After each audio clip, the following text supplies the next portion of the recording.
बघूयात पुढच्या आणखी एक महत्त्वाच्या बातमीकडे। विदर्भात सतत सूर्य आग ओकतोय। अमरावतीचं आजचं तापमान होतं 45.8। तर विदर्भात पुढील 5 दिवस 21 दिवस उष्णतेची खरं तर 21 मे पर्यंत उष्णतेची लाट कायम राहण्याची शक्यता आहे। तसेच आज अमरावती, नागपूर, गोंदिया आणि यवतमाळ तुरळक ठिकाणी हलक्या फुलक्या पावसाची शक्यता वर्तवली जाते।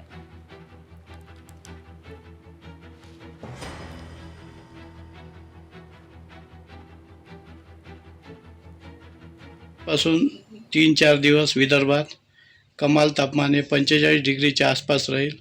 तसेच 21 तारखेपर्यंत उष्णतेची लाट राहण्याची शक्यता आहे।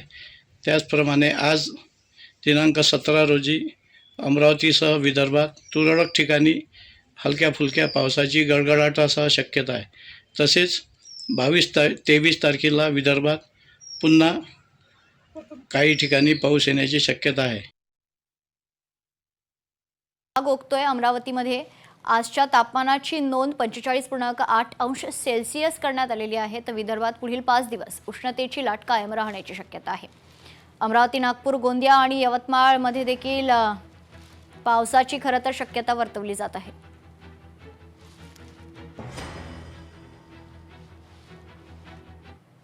देशातील येत्या आर्थिक परिस्थितीवर महाराष्ट्राचे माजी अर्थमंत्री जयंत पाटील यांनी भाष्य केले। आज 96 रुपयाला मिळणारा डॉलर महिन्याभरात 100 रुपयांवर जाईल। पेट्रोल 120 ते 130 रुपयांवर जाईल। आता आपोआपच लॉकडाऊन होईल अशी परिस्थिती आहे, असं जयंत पाटील म्हणाले।